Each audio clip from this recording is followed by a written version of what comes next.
चलिए दोस्तों, जानते हैं देश दुनिया की 50 बड़ी खबरों को मात्र 10 मिनट में। लेकिन इससे पहले अगर आपने मेरे चैनल को सब्सक्राइब नहीं किया है तो सब्सक्राइब कर ले।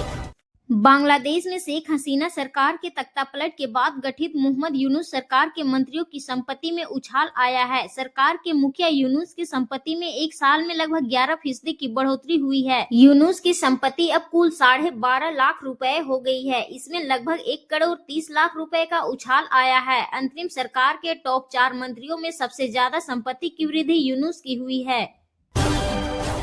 दूसरे नंबर पर आवास मंत्री अदिलुर रहमान की संपत्ति में 1,23,00,000 रुपए की वृद्धि हुई है। यूनुस के 21 में से 18 मंत्रियों की संपत्ति बढ़ी है। सूत्रों के अनुसार नए पीएम रहमान अंतरिम सरकार के मंत्रियों की संपत्ति में इजाफे की जांच के लिए कमेटी गठित कर सकते हैं। इस सब के बीच यूनुस अब फिर से पेरिस में बसने की तैयारी में है। बता दें कि यूनुस बांग्लादेश के एकमात्र नोबेल अवार्ड विजेता हैं। बांग्लादेश में माइक्रो फाइनेंस के क्षेत्र में बड़ा नाम यूनुस का शेख हसीना सरकार के दौरान भ्रष्टाचार के मामले दर्ज हुए थे, लेकिन यूनुस ने अपनी सरकार बनने पर केस वापस कर लिए थे।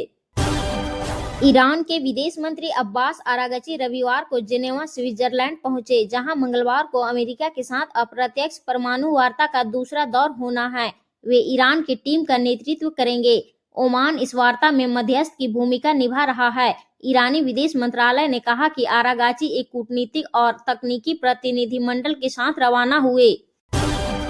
यह वार्ता इस महीने की शुरुआत में मस्कट में हुई पहली बैठक के बाद हो रही है, जिससे कई महीनों की ठहराव के बाद बातचीत फिर शुरू हुई है। यह वार्ताएं क्षेत्र में बढ़ते तनाव और अमेरिकी की सैन्य तैयारियों के बीच हो रही है।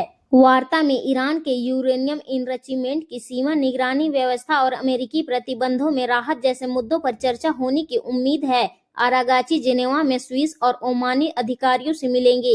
साथ ही अंतर्राष्ट्रीय परमाणु ऊर्जा एजेंसी के महानिदेशक राफेल ग्रोसी से भी मुलाकात करेंगे।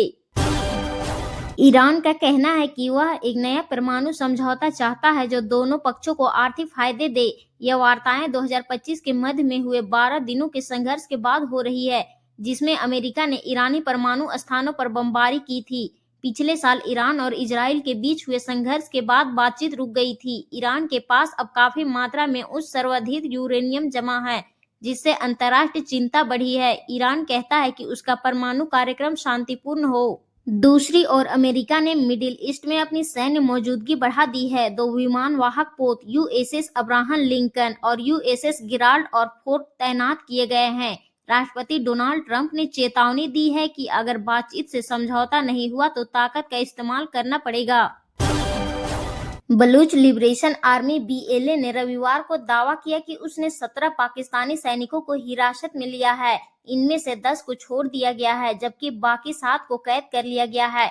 इनके बदले बलूच लड़ाकों की रिहाई के लिए पाकिस्तान सरकार को 1 हफ्ते की मोहलत दी गई है। यह दावा बीएलए की मीडिया विंग हक्काल के नाम से जारी एक कथित बयान में किया गया है। पाकिस्तान की सेना या सरकार की ओर से इस पर तुरंत कोई आधिकारिक प्रतिक्रिया नहीं आई है। बीएलए के प्रवक्ता जियंद बलूच ने बयान में इसे ऑपरेशन हेरोप का दूसरा चरण बताया है। बीएलए के मुताबिक जिन 10 लोगों को छोड़ा गया है वे बलूच है और स्थानीय पुलिस से जुड़े थे।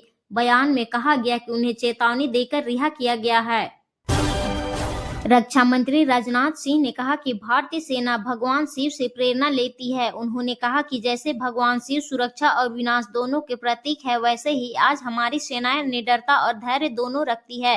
रक्षा मंत्री ने कहा कि एक तरफ वे संकट के समय शिव की भावना में मानवीय सहायता देते हैं, दूसरी तरफ जब जरूरत होती है तो वो रुद्र की तेजी से ऑपरेशन सिंदूर जैसे ऑपरेशन करते हैं। उन्होंने कहा कि चंद्रयान और आदित्य L1 जैसे भारत के स्पेस मिशन सिर्फ टेक्नोलॉजी अचीवमेंट नहीं है, बल्कि यह एक पुरानी साइंटिफिक विरासत का मॉडर्न एक्सप्रेशन है। राजनाथ सिंह ने रविवार को ईर्षा फाउंडेशन के महाशिवरात्रि कार्यक्रम में संबोधित कर रहे थे। इस मौके पर उन्होंने सद्गुरु जग्गी वासुदेव के साथ कुछ लोगों को सम्मानित किया। T20 वर्ल्ड कप में भारत ने पाकिस्तान को लगातार तीसरा मैच हराकर सुपर 8 में जगह बना ली। रविवार को कोलंबो में भारत ने 175 रन बनाए, पाकिस्तान 114 रन ही बना सका। Player of the match Ishan Kishan ने 77 रन बनाए। उनका एक शॉट सीधे नॉन स्ट्राइकर एंड पर खड़े तिलक वर्मा का लगा। दोनों खिलाड़ियों ने एक एक कैच छोड़ा। वहीं अभिषेक शर्मा टूर्नामेंट में लगातार दूसरी बार खाता नहीं खोल सके। लोकसभा में विपक्ष के नेता और कांग्रेस सांसद राहुल गांधी ने रविवार को भारत अमेरिका ट्रेड डील को लेकर पीएम नरेंद्र मोदी से 5 सवाल किए। उन्होंने आरोप लगाया कि इस डील के नाम पर भारतीय किसानों के साथ विश्वासघात हो रहा है। गांधी ने कहा कि यह मुद्दा देश की कृषि के भविष्य से जुड़ा है। उन्होंने पीएम मोदी से सवाल करते हुए लिखा कि किसानों को जवाब तो मिलनी ही चाहिए। यह सिर्फ आज की बात नहीं है, ये भविष्य की भी बात है। क्या हम किसी दूसरे देश को भारत की कृषि उद्योग पर लंबे समय की पकड़ बनाने दे रहे हैं? उन्होंने सोशल मीडिया प्लेटफॉर्म एक्स पर 5 सवाल किए। अमेरिकी सेना ने सीरिया में इस्लामिक स्टेट आईएस के 30 से ज्यादा ठिकानों पर पिछले 2 हफ्तों में हवाई हमले किए हैं। यह कार्रवाई पिछले साल अमेरिकी सैनिकों पर हुए हमले के जवाब में की गई, जिसमें 2 सैनिक और 1 अमेरिकी नागरिक मारे गए थे। अमेरिकी सेंट्रल कमांड के मुताबिक 3 फरवरी से 12 फरवरी के बीच 10 एयर स्ट्राइक की गई। इन हमलों में आईएस के हथियार भंडार, लॉजिस्टिक ठिकानों और अन्य बुनियादी ढांचों को निशाना बनाया गया। सेंट्रल कमांड का दावा है कि दिसंबर में हुए घातक हमले के बाद शुरू की गई कार्रवाई में अब तक 100 आईएस ठिकानों पर हमला किया जा चुका है। कम से कम 50 आतंकी मारे गए या पकड़े गए हैं। सीरिया की रक्षा मंत्रालय ने कहा कि पूर्वी क्षेत्र में स्थित अल तन्नब बेस पर सरकारी बलों ने नियंत्रण कर लिया है। यह बेस कई वर्षों तक अमेरिकी सेना के अधीन रहा और आईएस के खिलाफ अभियान में अहम भूमिका निभाता रहा। इस बीच अमेरिका ने सीरिया से हजारों आईएस बंदियों को इराक स्थानांतरित कर दिया है। इन्हें इराक की अल कर्रक जेल में रखा जाएगा। यह वही परिसर है जिसमें पहले कैंप क्रोपर कहा जाता था और जहां सद्दाम हुसैन को फांसी से पहले रखा गया था। पीएम नरेंद्र मोदी ने रविवार को कहा कि आर्थिक ताकत और स्थिर नीतियों से भारत अपनी शर्तों पर समझौते कर पा रहा है।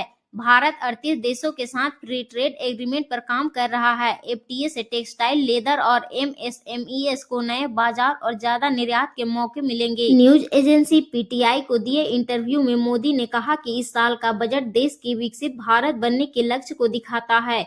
यह बजट किसी मजबूरी में लिया गया फैसला या अभी नहीं तो कभी नहीं जैसा पल नहीं, बल्कि हम तैयार हैं वाला पल है। यह बजट सिर्फ 2026 का नहीं बल्कि 21वीं सदी के दूसरे चरण की शुरुआत का बजट है।